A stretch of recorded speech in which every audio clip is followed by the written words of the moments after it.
Reciban un especial saludo de bienvenida al curso Fundamentos de Biología Molecular. Mi nombre es María Alejandra Cabrera, especialista de aplicaciones, y voy a ser su tutora a lo largo de este módulo.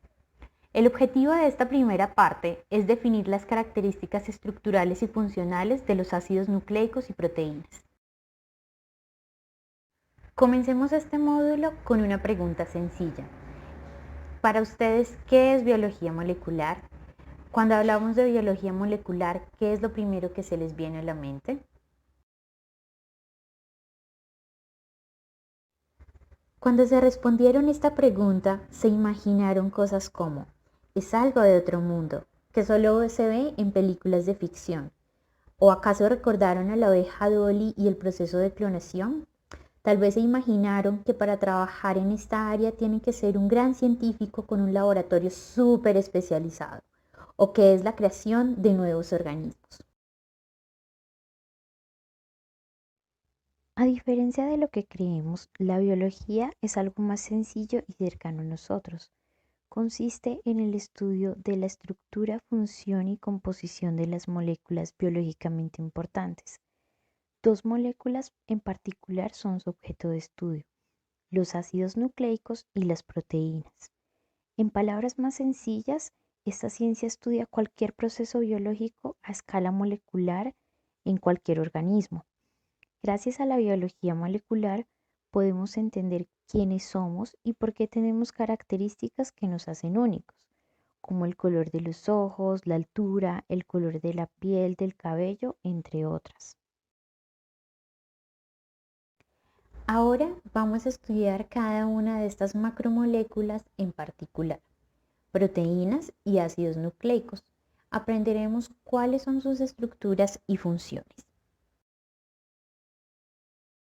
Las proteínas son moléculas compuestas por una cadena de aminoácidos unidos entre sí por enlaces peptídicos. Si comparamos las proteínas con un juego de Lego, los aminoácidos serían cada una de esas pequeñas piezas que conforma la figura final. Cada proteína tiene una secuencia única de aminoácidos, la cual determina su función, así como las interacciones entre diferentes proteínas y con el entorno. Entre las funciones más importantes de las proteínas tenemos la estructural, por ejemplo la queratina, que forma parte del cabello, de las plumas, de los cuernos de algunos animales. La función de defensa, como los anticuerpos, que lo que hacen es reconocer sustancias extrañas para el organismo, como los virus y las bacterias o sus toxinas, para así poder neutralizarlas. En la función de transporte tenemos como ejemplo la hemoglobina, que lleva el oxígeno y el dióxido de carbono en el proceso de respiración celular. La actina y la miosina son proteínas que tienen como función ayudar en el movimiento. Son las encargadas de la contracción muscular. En la función de regulación tenemos a las hormonas, como por ejemplo la hormona del crecimiento o la insulina, que ayuda a promover la asimilación de la glucosa en las células.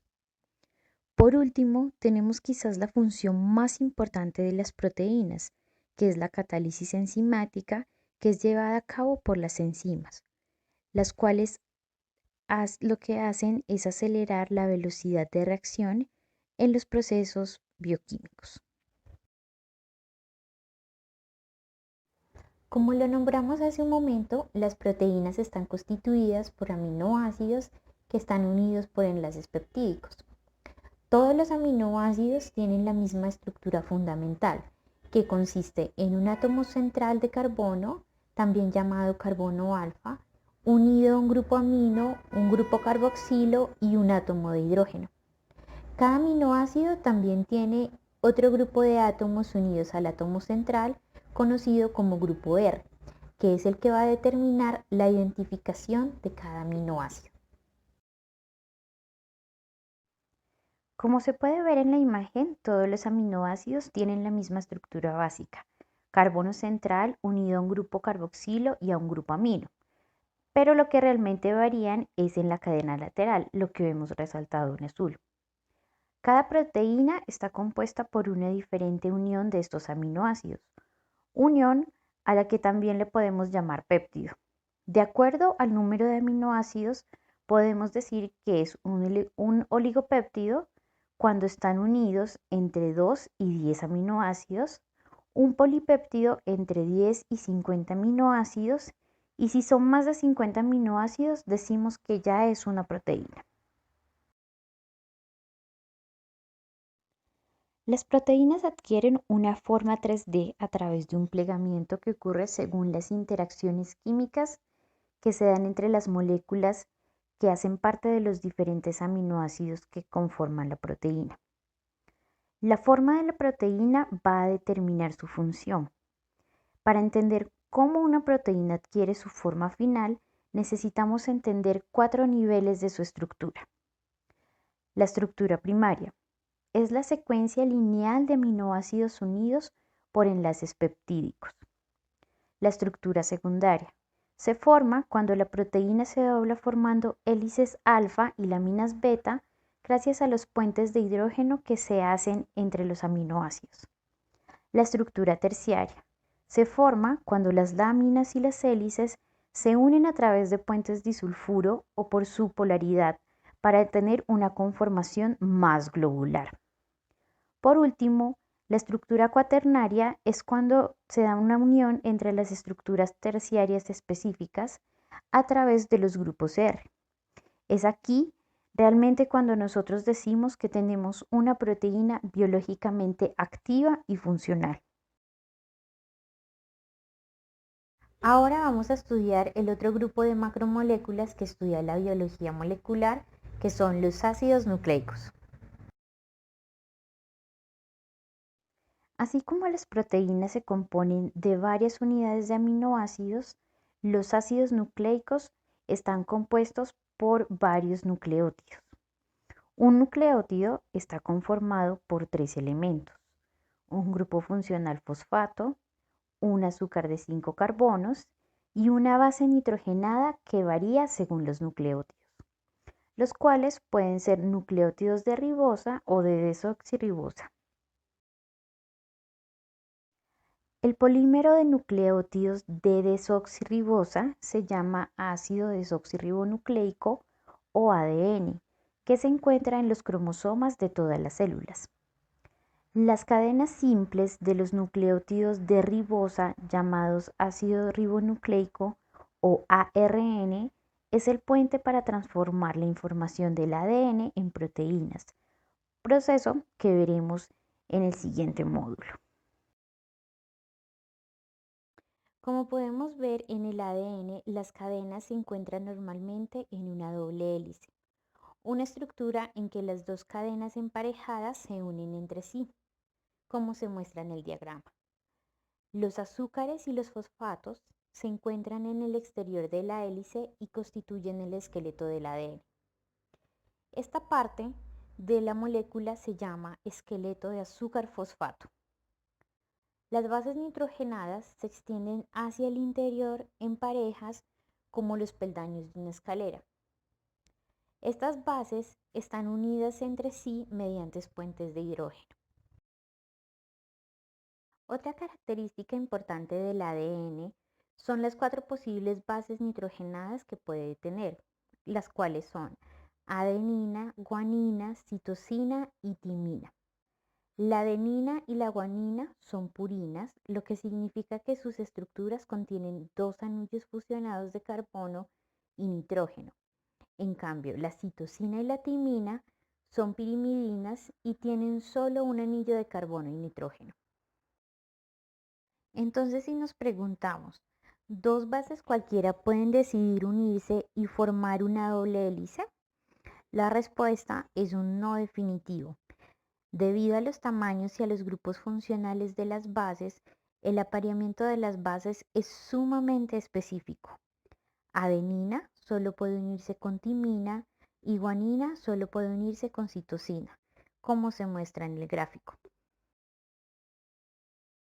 Otra característica fundamental del ADN es que las dos cadenas de la doble hélice corren en direcciones opuestas, lo que significa que los nucleótidos Corren paralelos entre sí, pero con direccionalidad opuesta.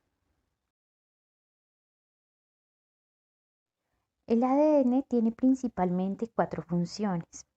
La primera es almacén de información genética. Esta información se encuentra en la secuencia de las bases y es lo que conocemos como un gen. Entonces podemos decir que un gen es un segmento de ADN que contiene información para elaborar una proteína específica. Además de ser la unidad molecular de la herencia, pues permite transmitir esta información de padres a hijos. La segunda es la replicación. Su estructura de doble hélice permite su duplicación y transmisión de esta información a la siguiente generación. La tercera es la transcripción y traducción. Toda la información que se encuentra en esta molécula de ADN es transcrita a ARN mensajero para que posteriormente sea sintetizada a proteína. Y por último, tenemos la función de mutación. La mutación son cambios en la secuencia de las bases del ADN. Estas mutaciones a veces favorecen la selección natural, permitiendo a largo plazo un proceso de evolución.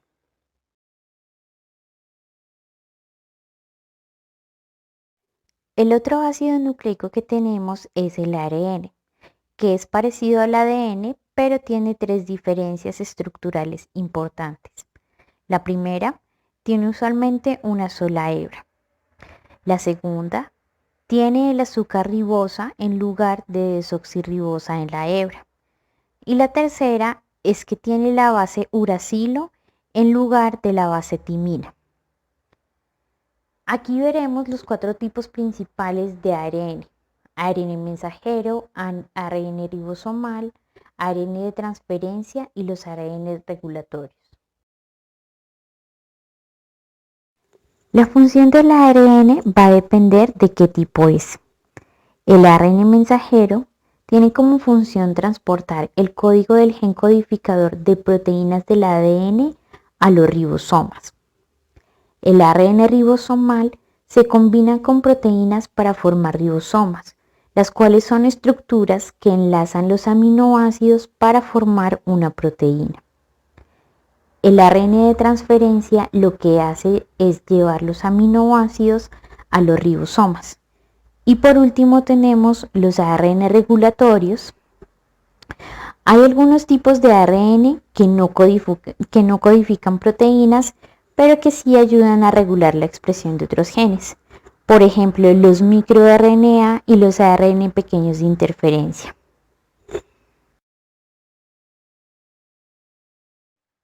Por último, tenemos una pequeña síntesis comparando los ácidos nucleicos. Recordemos que el ADN es una doble hélice con un azúcar desoxirribosa y tiene como función guardar la información genética, mientras que el ARN es una sola cadena sencilla. Su azúcar es la ribosa y tiene como función participar en la síntesis de proteínas y regulación génica. Espero que con este módulo hayan quedado claros los conceptos de qué es biología molecular y cuáles son las principales características de las macromoléculas que estudia esta ciencia, que son las proteínas y los ácidos nucleicos.